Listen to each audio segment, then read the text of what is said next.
This is a little bit of a foundation lesson. So if you're a beginner, very, very useful. Intermediate, pretty useful. If you're advanced, a good refresher. So just hang around, because at the end of the day, this video is going to be part of a series of other videos all about the pentatonic scale and its substitution, and lots of other cool stuff to do with shredding probably. I want to talk about sort of the chord tones that the pentatonic scale covers. And I also want to talk a little about just tension and release, but not just thinking about the tension and release when we're playing music, because tension and release is music, isn't it? You know, this is what we use and play with to keep people engaged in what we're playing and what we're trying to express.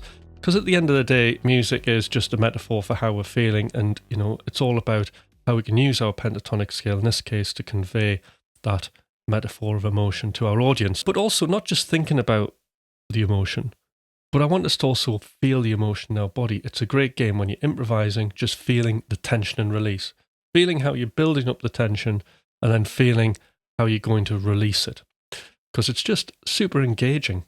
So I think what we'll do is we're just going to get into this straight away. Here we are right now. I think the best thing to do here is just to play E minor pentatonic scale in the root position. But before we do that, we're just going to have a look at this E minor 7 chord. And what we want to observe really is how, when we play the pentatonic scale, how all of these chord tones really sort of map to that chord, and how each note is pretty much landing on a chord tone. Okay? So what we've got here is we've got the root, which is our first position. And then we've got minor third. We've got the 4th, which is also the 11th. So if we want a jazzy upper extension sound, we've got our 11 there. And we've got the 5th, we've got the 7th, and we've got the root. Okay, and then it just repeats. So we've got our 3rd now after that root.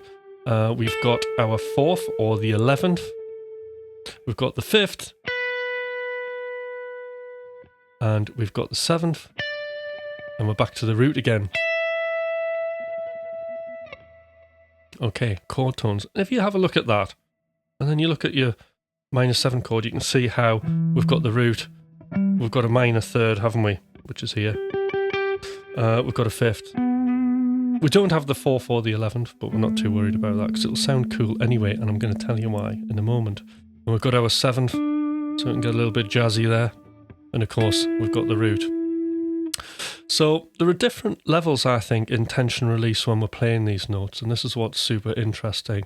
And I think the thing that I wish I was taught very early on, saying that there was not, I mean, I had some brilliant teachers, but just this sort of thing just wasn't talked about in my lessons anyway.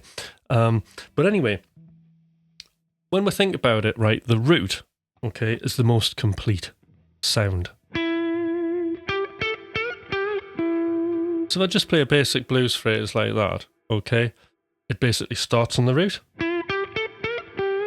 We'll play a bunch of other notes, and then we're back to the root again, and it's resolved. It feels complete. It's like, well, there's nothing much more to say than that. It's ended till we start the next phrase.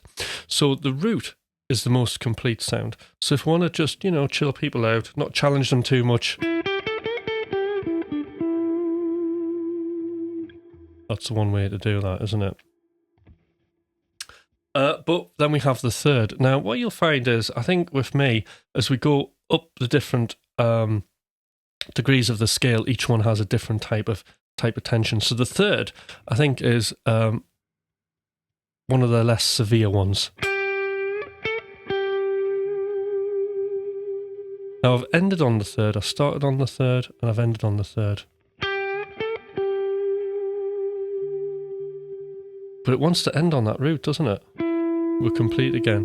So there's a level of tension.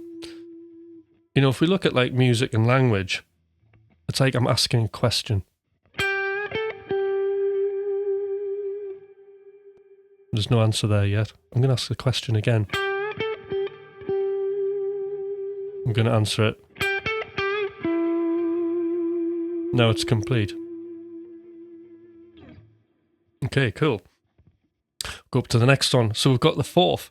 I think the 4th has like a tremendous amount of tension. So like you don't want to be left hanging there. So it's nice just to, again, resolve to the root. You don't have to always resolve to the root. There is another option.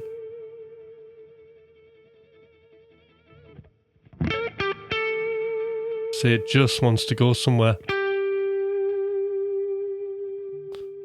Third's still got a bit of tension. We're on a chord tone there.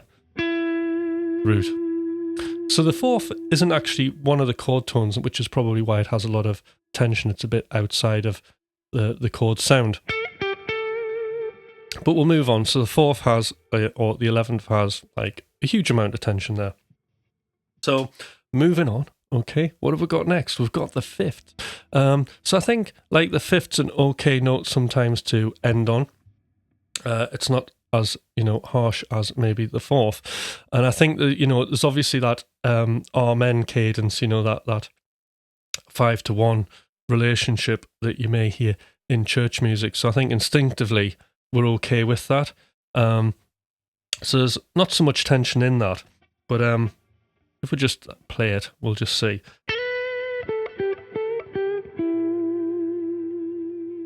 I'll play it here. So that's our fifth there.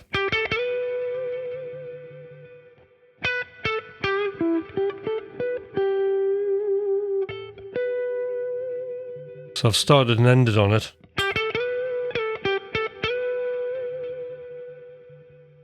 Then we go into the root. And it's ended. So again, another level of tension. And then finally, we've got our seventh, okay? So the seventh, again, we're going to feel the tension and release. Try and feel it when you're doing these, the tension and release in your body, not just in your mind. I mean, we spend a lot of time listening to music in our mind. But honestly, listen to music and observe the physical feeling in your body. I think this is like something that really is super important and massively helped me, not just as a guitar player improvising, but also as a producer. So anyway, we've got our seventh.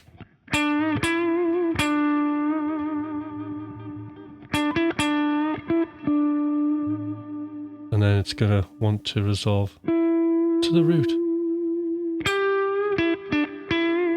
So I'll start again from the seventh.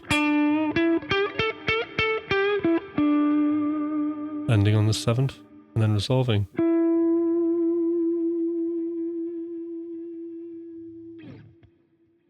So that's about all I would like to say for now on the pentatonic scale. So that's just some fundamental things that I wish I was shown. Okay, that's the super important thing. The other really important thing, much more important than that, is that you go off and that you do your own experiments and feel that tension release and find your own personal tension and release that you like. I mean, as I say, music is a metaphor for our emotions, and it doesn't really matter, if we're having a bad day or a good day, we can express that without disclosing any of the information or gory details to an audience. We can just play something that's beautiful, and they can consume that and hopefully have a better day. That's all I'm going to say, apart from, if you like this, why don't you subscribe and hit the notifications, because there's going to be more of these lessons, and when I say more, a lot more. So I'll see you soon. Bye for now.